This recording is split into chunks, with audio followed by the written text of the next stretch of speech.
The sky over Harlem wasn't just gray. It was the color of a bruised lung. It had been raining for 3 days straight, a relentless, punishing deluge that had turned the gutters of 125th Street into rushing rivers of black sludge and garbage. They were calling it the storm of the decade, a nor'easter that had parked itself over the city like a judgment from God, refusing to move. The wind didn't just blow, it screamed, rattling the sash windows of the tenements and tearing the umbrellas from the hands of the few brave souls foolish enough to venture outside. It was the kind of weather that made the city feel small, fragile, and terrified. But inside the penthouse apartment at Lenox Terrace, the atmosphere was even heavier than the barometric pressure outside. The air here was thick, suffocating, charged with a static tension that made the hair on your arms stand up.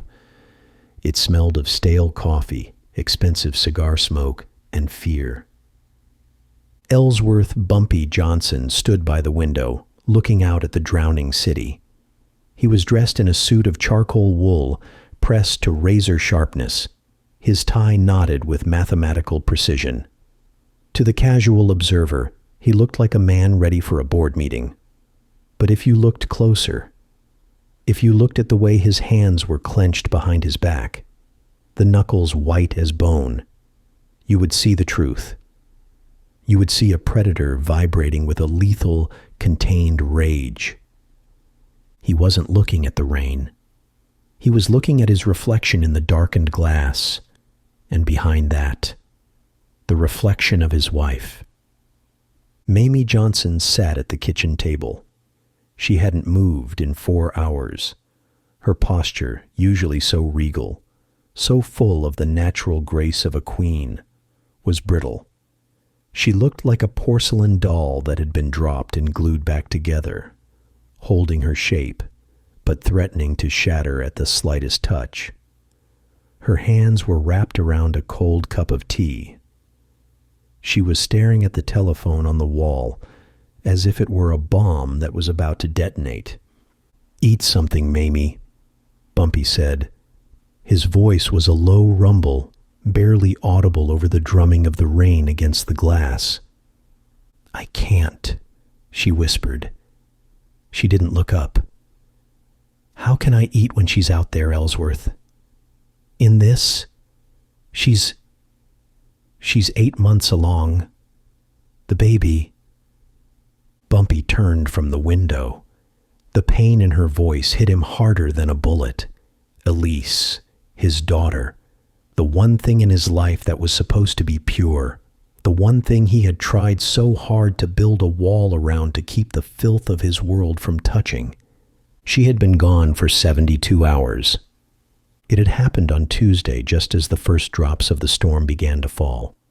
She had gone to the market on 116th Street for milk and bread. A simple errand, a 10-minute walk. She never came back. No witnesses, no screams, just an umbrella found in the gutter, trampled into the mud. For 3 days, Bumpy had torn Harlem apart. He had mobilized every soldier, every runner, every snitch from Sugar Hill to Hell's Kitchen. He had called in debts that had been outstanding for 20 years.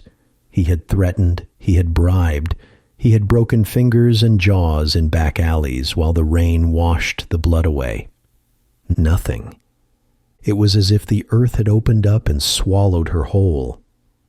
"We'll find her," Bumpy said, walking over to the table. He placed a hand on Mamie's shoulder. It was meant to be comforting, but his hand felt heavy, like lead. "Junie is out there now. The Italians are checking their crews. Nobody takes a Johnson without asking permission unless they have a death wish." "It's been 3 days," Mamie said, her voice cracking. 3 days in this cold. If they hurt her." "They won't," Bumpy said, his eyes hardening into flint. "They want something. If they wanted her dead, we would have found her by now. Silence means leverage. Leverage means negotiation. As if summoned by his words, the phone rang. The sound was shrill, violent, cutting through the silence of the apartment like a scream. Mamie jumped, her hand flying to her mouth. Bumpy didn't jump. He moved with the terrifying speed of a cobra striking. He crossed the kitchen in 2 strides and snatched the receiver from the wall. He didn't speak. He breathed into the mouthpiece, a slow, controlled exhale. He waited. "Daddy?" The voice was faint, trembling, small. It was the voice of a little girl scared of the dark, not a grown woman.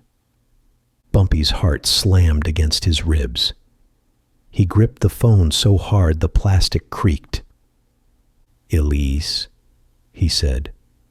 His voice was gentle, incredibly soft.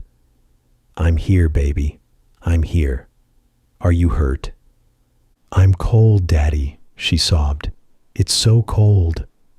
The water, it's rising. I can't sit down anymore." "Let me talk to him," a man's voice barked on the line. There was a scuffle, a cry of pain from Elise that made Bumpy's vision go red. And then a new voice came on. It wasn't a voice Bumpy recognized. It wasn't the smooth, polished baritone of the Italian capos, and it wasn't the street-hardened slang of the local Harlem crews. It was nasal, frantic, high-pitched. It sounded like Jersey. It sounded like an amateur trying to sound tough. "You listening, old man?" the voice sneered. "I'm listening," Bumpy said. His voice was dead, flat, devoid of any emotion whatsoever. It was the voice of a tombstone. "We got your girl," the man said, "and she's looking a little heavy, you know, carrying all that extra weight." "If you touch her," Bumpy said, "if you even look at her wrong, there is no place on God's green earth you will be able to hide." "Shut up," the man screamed. He was nervous. Bumpy could hear it in the cracked pitch of his shout. "You don't make threats, we make threats. You want her back? You want the grandkid?" "Name the price," Bumpy said. 50,000, the man said. "Cash, small bills, unmarked, in a duffel bag." "Done," Bumpy said immediately. "Where?" "Not so fast, Johnson. You think this is a handoff?" "Nah, you drop the money first. We check it. Then we tell you where she is." "I need to know she's safe," Bumpy said. "She ain't safe." The man laughed, a cruel, jagged sound. "That's the point. You hear the rain, Johnson? You hear it pouring outside?" Bumpy listened. Behind the man's voice, he could hear a dull, echoing roar. It sounded like water rushing through a tunnel. "We got her in a special place," the man taunted. "A little cage we built just for her. It's in a basement, see? And this basement—" "Well, the drainage ain't so good. The water's been coming in for hours. It's up to her knees now. By midnight, it'll be up to her neck." Bumpy checked his watch. It was 9 p.m. "You have 2 hours, Johnson," the man continued. "You drop the money at the phone booth on the corner of 10th Avenue and 22nd Street at 11 p.m. sharp. You leave it there. If we see cops, she drowns. If we see your goons, she drowns. If you're 1 minute late, glub, glub." "I'll be there," Bumpy said. 11 p.m., the man said. "Don't be late. She's shivering pretty bad." The line went dead. Bumpy stood there for a long second, holding the dial tone to his ear. He wasn't breathing. He was processing. 10th Avenue and 22nd Street. That was Chelsea. The docks. Industrial. He hung up the phone slowly. He turned to Mamie. "They have her," Bumpy said. Is she... Mamie couldn't finish the sentence. She's alive, Bumpy said.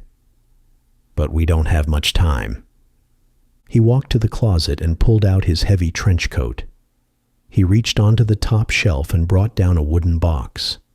Inside was a Colt .45 automatic and 2 spare magazines. He checked the action, the metallic clack-clack loud in the quiet kitchen. He slid the gun into his shoulder holster. "What are you going to do?" Mamie asked, standing up. "I'm going to pay them," Bumpy lied. He buttoned his coat. "I'm going to get her back." He couldn't tell her about the water. He couldn't tell her that Elise was standing in freezing sewage, trapped in a cage, waiting to drown. It would kill her. "Bumpy," Mamie said. Her voice was steel now. The Queen was back. She walked over to him and gripped his lapels. "You bring her home. And whoever did this, you make sure they never come near this family again." Bumpy looked into her eyes. "I'm going to bury them, Mamie." He turned and walked out the door. Downstairs, the Lincoln Continental was waiting at the curb, the engine idling, white exhaust plume fighting the wind. Junie Bird was behind the wheel. Junie Bird was a man of few words and even fewer smiles. He was built like a fire hydrant, short, wide, and immovable. He wore a flat cap pulled low over eyes that had seen everything the streets had to offer and remained unimpressed. Bumpy slid into the passenger seat. The car was warm, smelling of leather and peppermint. "Who was it?" Junie asked before the door was even closed. "Amateurs," Bumpy said, lighting a cigar. The flame trembled slightly in his hand, the only sign of his inner turmoil. "Jersey accents. Nervous. They want 50 grand. We payin'?" Junie put the car in gear. "We're taking the money," Bumpy said. "But we aren't making the drop. They said she's in a basement. The water's rising. They said she'll drown by midnight. The drop is set for 11 o'clock, but if we wait that long, it might be too late." Junie's hands tightened on the steering wheel. He had known Elise since she was a baby. He had taught her how to tie her shoes. The idea of her in a cage, in the water, it made a vein throb in his temple. "Where's the drop?" 10th and 22nd, Bumpy said. "Chelsea." "That's the meatpacking district," Junie said. "Warehouses, slaughterhouses." "Exactly," Bumpy said. "They're using an abandoned spot. The guy said the drainage was bad. He said there was an echo. It sounded like a big space. Concrete." "There's a dozen empty plants down there, Bumpy," Junie said, steering the car out into the traffic. The rain hammered the roof like buckshot. "We can't kick down every door in 2 hours." "We don't have to," Bumpy said, smoke curling from his lips. "We just need a lead. We need to know who in Jersey is stupid enough to cross the river and try a stunt like this. Head to the Blue Note." "The Blue Note?" Junie glanced at him. "That's Slippery Pete's place." "Pete hears everything," Bumpy said. "If Jersey boys are in town renting vans or looking for hideouts, Pete sold it to them. Drive fast, Junie. The water is rising." The drive to the Blue Note was a nightmare. The FDR drive was flooded, forcing them onto the surface streets. The traffic was snarled, horns blaring, headlights reflecting off the slick black asphalt. Junie drove with aggressive precision, mounting the curb to bypass a stalled truck, running red lights with a calculated disregard for the law. They arrived at the club 20 minutes later. It was a basement dive on 125th, the kind of place that stayed open in a hurricane because the patrons had nowhere else to go. Bumpy didn't wait for Junie to open his door. He stepped out into the rain, the water instantly soaking his expensive shoes. He walked down the stairs, Junie a silent shadow at his shoulder. Bumpy kicked the door open. The jazz music inside stopped instantly. The hum of conversation died. Every head turned. Slippery Pete was behind the bar, wiping a glass. He was a thin, weasel-faced man who made his living knowing things he shouldn't. When he saw Bumpy Johnson standing in his doorway, dripping wet, with murder in his eyes, Pete dropped the glass. It shattered on the floor. "Mr. Johnson," Pete stammered, I didn't know you were coming down tonight, with the weather and all." Bumpy walked to the bar. The crowd parted like the Red Sea. Nobody wanted to be standing next to Pete right now. Bumpy didn't yell. He didn't grab Pete by the collar. He just placed his hand flat on the bar. "I'm looking for a van," Bumpy said softly. "Jersey plates, 3 men. They've been in town for a few days, maybe asking about empty warehouses downtown." I don't know nothing about that, Bumpy," Pete said, his eyes darting to the side. "I just pour drinks." Bumpy sighed. He looked at Junie. Junie stepped forward. He reached over the bar, grabbed a bottle of whiskey, and smashed it against the cash register. The sound was explosive. "My daughter is missing, Pete," Bumpy said. His voice dropped an octave. "She is pregnant, she is scared, and right now she is wet. So I am going to ask you one more time, who has been asking about warehouses?" Pete was shaking now. "I swear, Bumpy, I didn't know it was her. I didn't know." "Who?" Bumpy roared. The sound filled the small room, shaking the bottles on the shelf. "The Genoa brothers," Pete screamed. "Vinny and his brothers. They came in Tuesday. They were looking for a place to stash a package. I told them about the old meat locker on 26th, the one by the river. That's all I did, I swear." "The meat locker on 26th," Bumpy repeated. "The one that flooded in 58? "Yeah," Pete cried. "That's the one. It's got a basement freezer. Soundproof. Nobody goes there." Bumpy stared at him. "You sent 3 rats to a condemned building with my daughter." "I didn't know," Pete begged. Bumpy turned to Junie. "Leave him." Junie hesitated. He wanted to hurt Pete. He wanted to hurt him bad. But the clock was ticking. "We go," Bumpy said. They ran back up the stairs to the car. 26th and 11th Avenue, Bumpy said as they slammed the doors. "The old Dutchman's slaughterhouse." "I know it," Junie said, gunning the engine. The tires spun on the wet pavement before catching traction. The heavy car fishtailed, then shot forward like a missile. "That place is a death trap, Bumpy. It's right on the Hudson. If the river rises—" "Drive," Bumpy commanded. It was 10:15 p.m. The drive downtown was a blur of rain and anxiety. Every red light felt like a personal insult. Every minute that ticked by on the dashboard clock felt like an hour. Bumpy sat in silence, staring out the window. He was imagining the water. Was it at her waist? Was it freezing? Was she screaming for him? He closed his eyes and forced himself to breathe. Panic was useless. Panic was for victims. He needed to be ice. He needed to be the king. They hit the meatpacking district at 10:45 p.m. The area was desolate. The streetlights were blown out, leaving the cobblestone streets in darkness. The smell here was overpowering.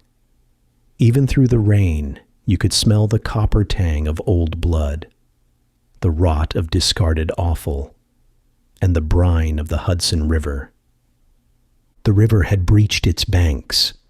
The street was flooded, the water murky and swirling with debris. "I can't get the car any closer," Junie said, braking hard. The water was up to the hubcaps. Ahead of them, looming out of the darkness like a skeletal beast, was the old Dutchman's slaughterhouse. It was a massive brick fortress, windows boarded up, covered in ivy and grime. "We walk," Bumpy said. He opened the door. The water rushed in, freezing cold, soaking his trousers to the knee instantly. He didn't flinch. He grabbed the duffel bag of money, just in case, and checked his gun. "Flashlights," Bumpy said. Junie clicked on a heavy flashlight. The beam cut through the rain, illuminating the rusted iron doors of the loading dock. "They'll have a lookout," Junie whispered, drawing his own revolver. "Not in this weather," Bumpy said. "They're amateurs. They're inside, staying dry, counting the money they think they're going to get." They waded toward the building. The wind howled around the corners, masking the sound of their approach. They reached the side door, a heavy steel slab hanging off one hinge. Bumpy motioned for silence. He stepped inside. The interior of the slaughterhouse was a cavern of shadows. Hook chains hung from the ceiling, swaying gently in the draft, clinking together like wind chimes made of bone. The floor was slick with grease and water, and there was a sound. Beneath the howling wind, beneath the rain on the tin roof, there was a steady, rhythmic rushing sound. Water, pouring into the basement. Bumpy pointed his flashlight beam at the floor.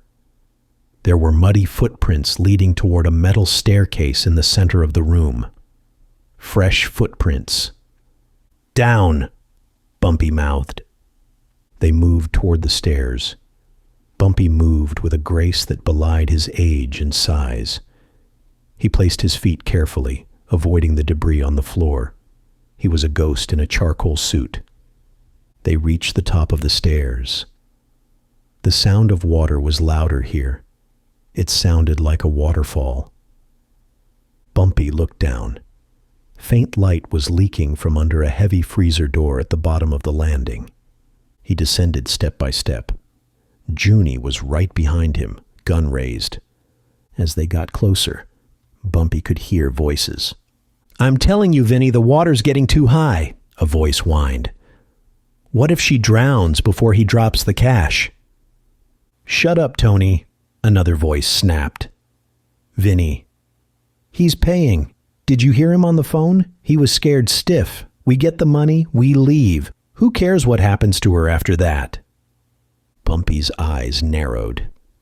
The rage that had been a cold knot in his stomach exploded into a supernova. He reached the bottom of the stairs. He stood in front of the freezer door. It was a massive slab of cork and steel, held shut by a simple latch. He looked at Junie. He held up 3 fingers. 2. 1. Bumpy kicked the door. He didn't just open it. He assaulted it. The force of his kick shattered the latch mechanism. The heavy door swung inward with a screech of rusted hinges, slamming against the interior wall with a boom that sounded like thunder. Bumpy stepped into the room, gun raised, Junie flanking him to the left. The scene that greeted them was a nightmare brought to life.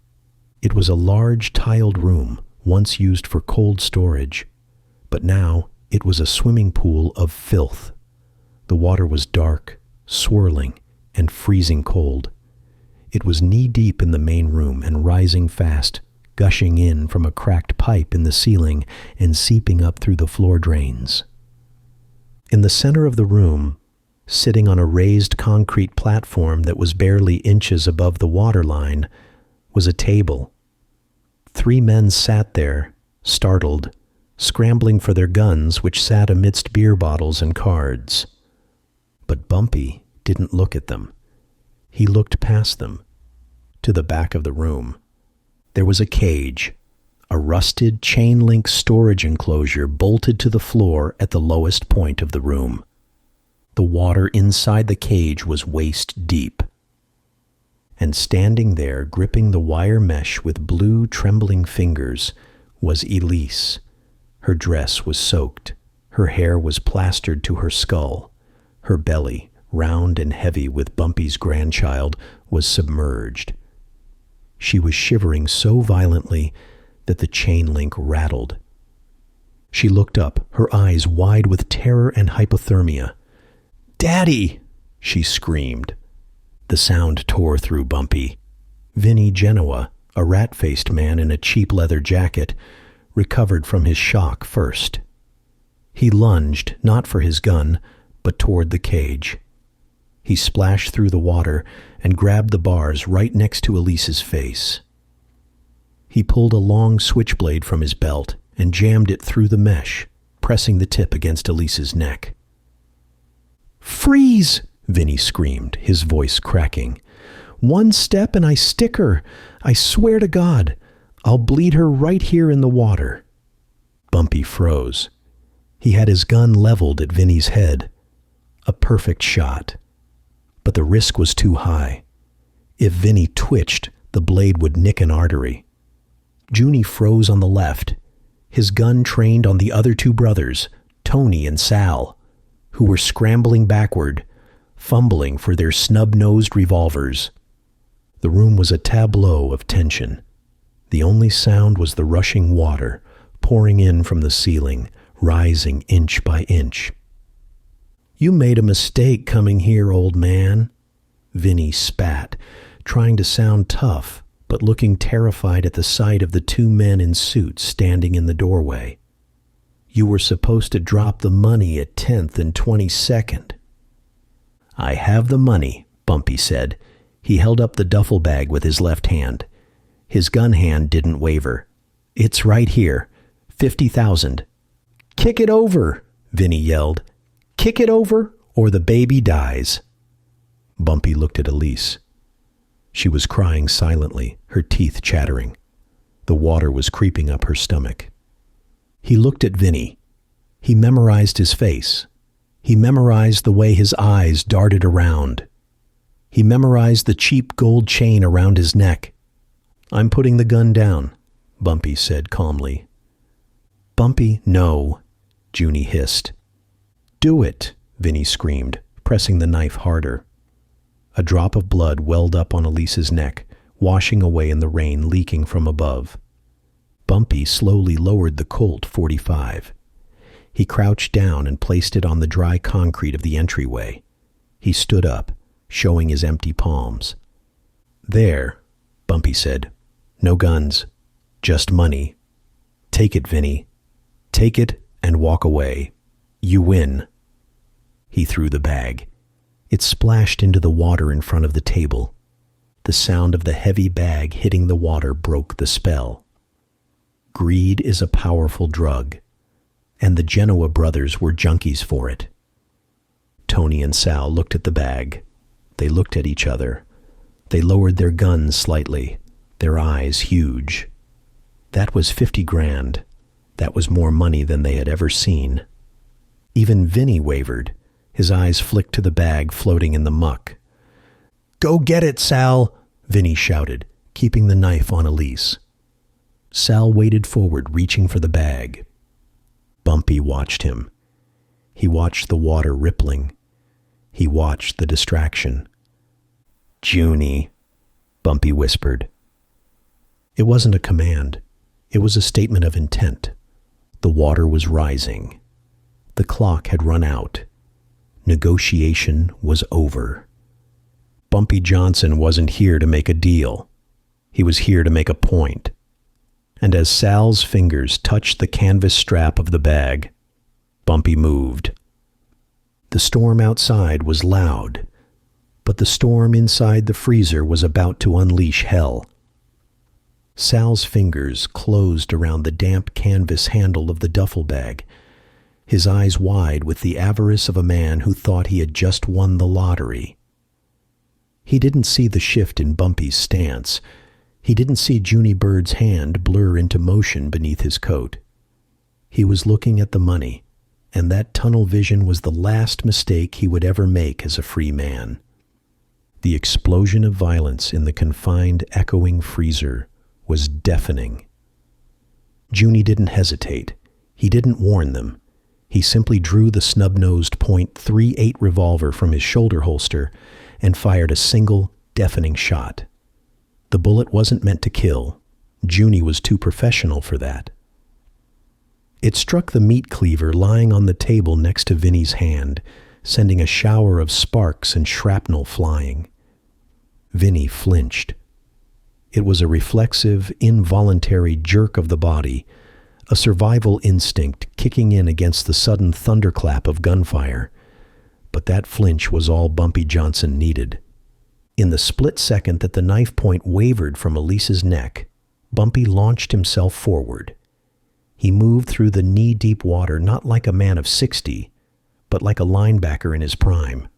He covered the distance in 2 splashing strides, his expensive loafers finding traction on the slick concrete where lesser men would have slipped.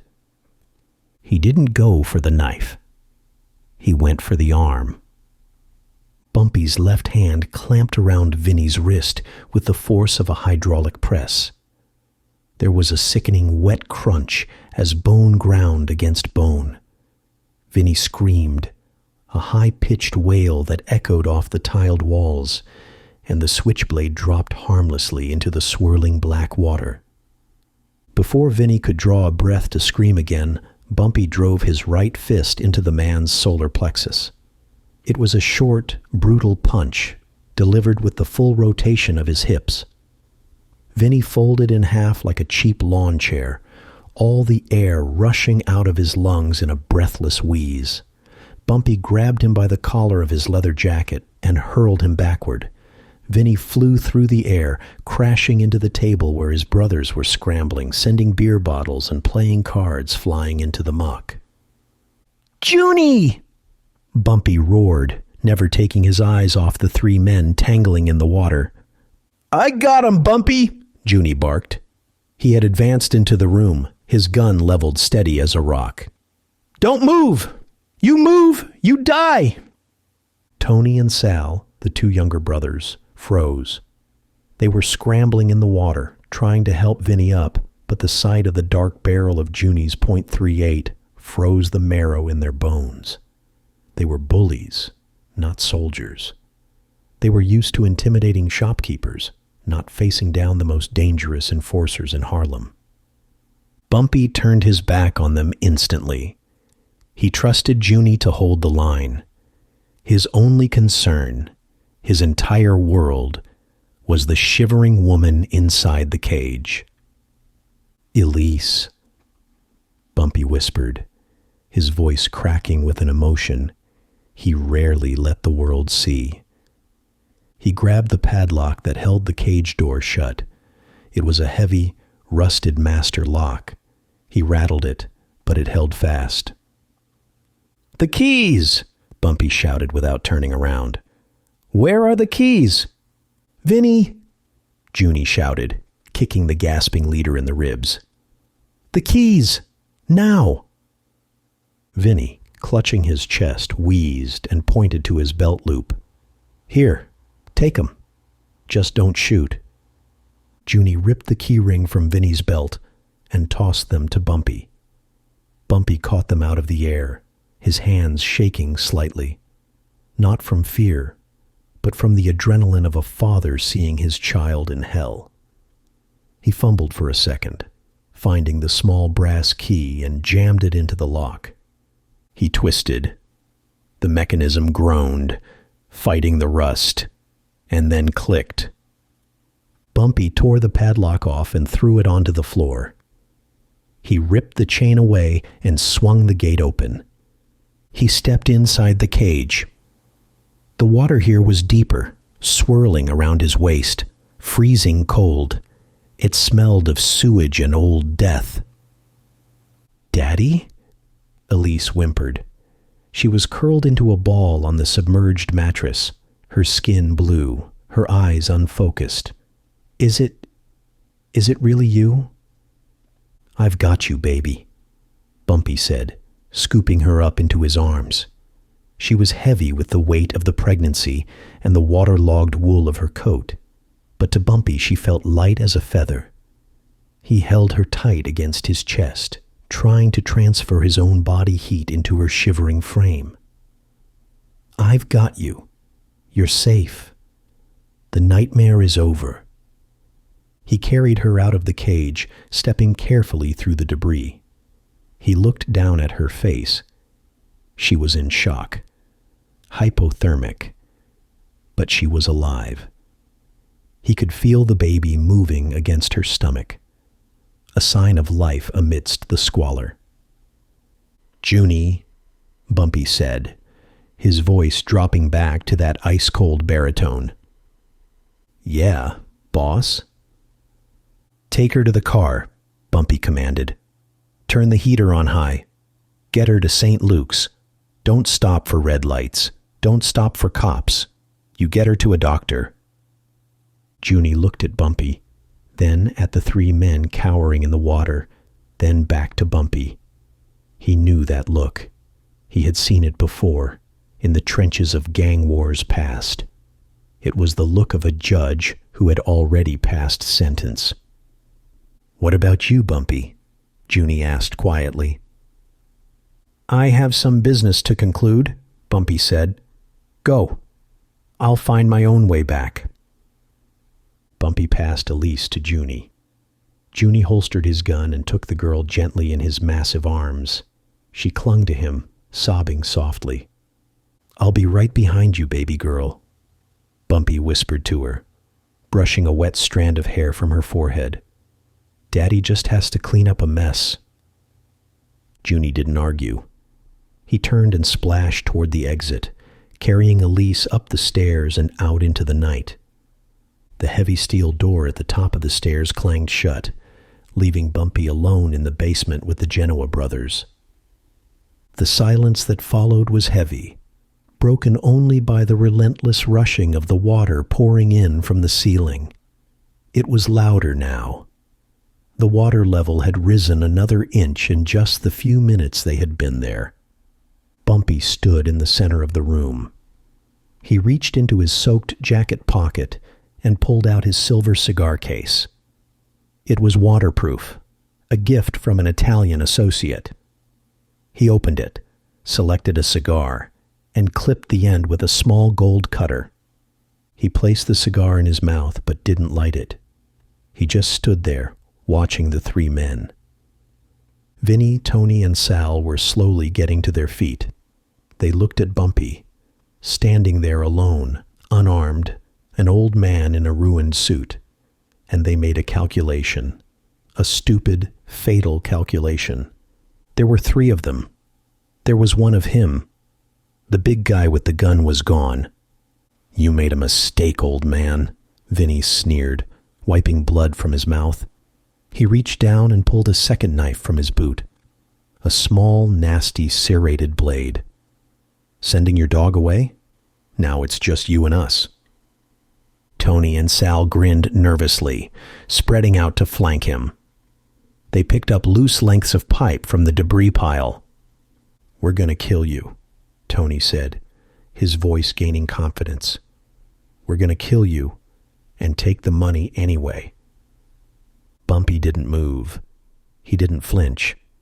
He finally struck a match against the dry underside of the doorframe and lit his cigar.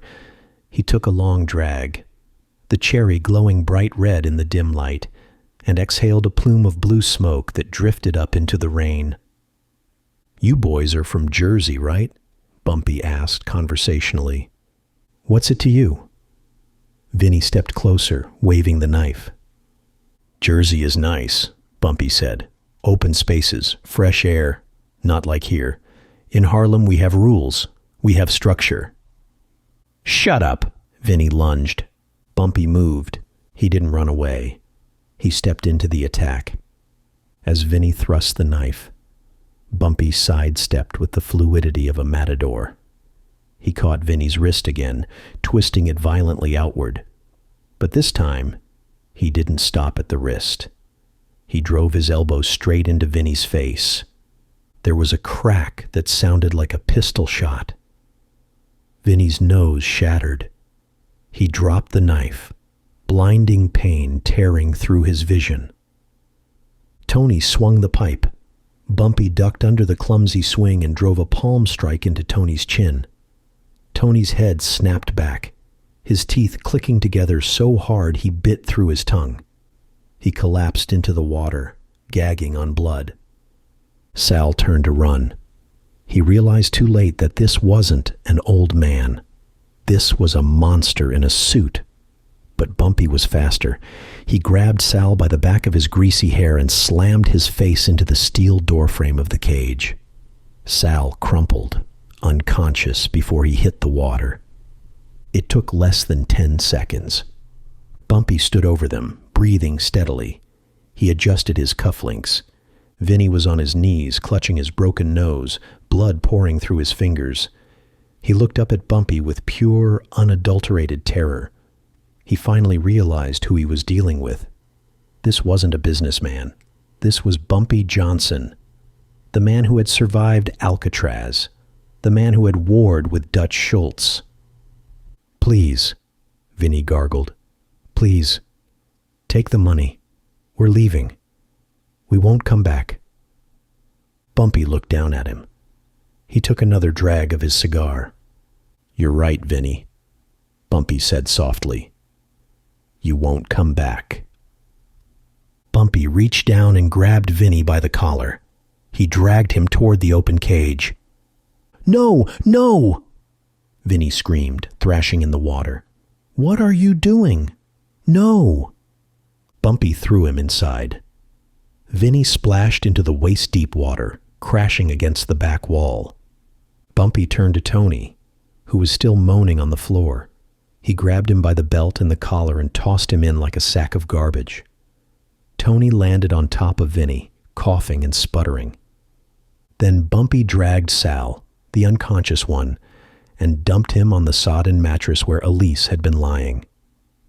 He stood in the doorway of the cage. The three men were inside now. The water was rising. It was up to Vinny's belt buckle.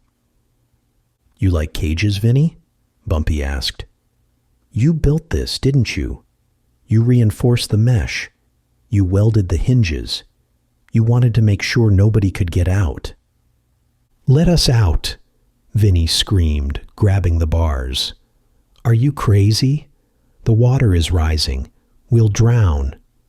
"Yes," Bumpy said, "you will." "You can't do this," Tony yelled, sobbing. "We're human beings." Bumpy's eyes flared. For the first time, the ice cracked, revealing the furnace beneath. "Human beings?" Bumpy roared, his voice echoing off the walls. "You grabbed a pregnant woman off the street. You threw her in a freezing basement. You threatened to bleed her. You are not men. You are not human beings. You are rats." Bumpy reached into his pocket. He pulled out the padlock. The heavy, rusted master lock that had kept his daughter prisoner for 3 days. He threaded the heavy chain through the door in the frame. "No, Bumpy, please." Vinny fell to his knees in the water, clasping his hands in prayer. "I'll do anything. I'll work for you. I'll kill anyone you want. Just don't lock the door." "I don't need you to work for me," Bumpy said, sliding the shackle of the lock through the chain links. "I need you to disappear." He pressed the shackle down. Click. The lock snapped shut. The sound was final. It was the sound of a judge banging a gavel. It was the sound of a coffin lid closing. Bumpy tugged on the lock. It held. Solid iron. Unbreakable. He stepped back. The three men inside threw themselves against the wire mesh. They shook it. They screamed. They kicked. But the cage was bolted to the floor. It didn't budge. "The police!" Vinny shrieked. "Call the police! I want to turn myself in. Arrest me! Please, God, just arrest me!"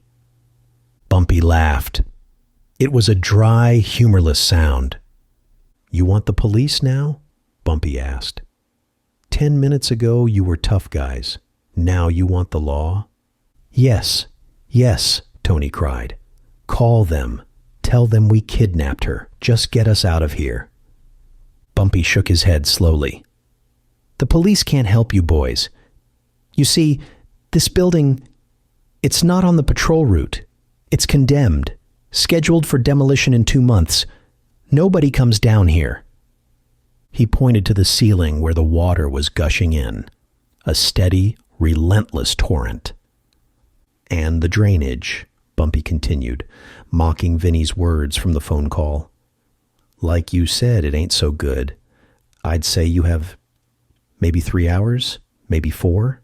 Depends on the tide." Vinny stared at him, his face draining of color. He looked at the water swirling around his waist. He looked at the lock. "You're going to kill us," Vinny whispered. "You're actually going to kill us." "I'm not killing you," Bumpy said, turning to walk away. "I'm just leaving. The rain is killing you. Your own stupidity is killing you." "Wait!" Vinny screamed. "The key! You have the key. Open it, please." Bumpy stopped at the foot of the stairs. He turned back one last time. He reached into his pocket and pulled out the small brass key. He held it up in the dim light.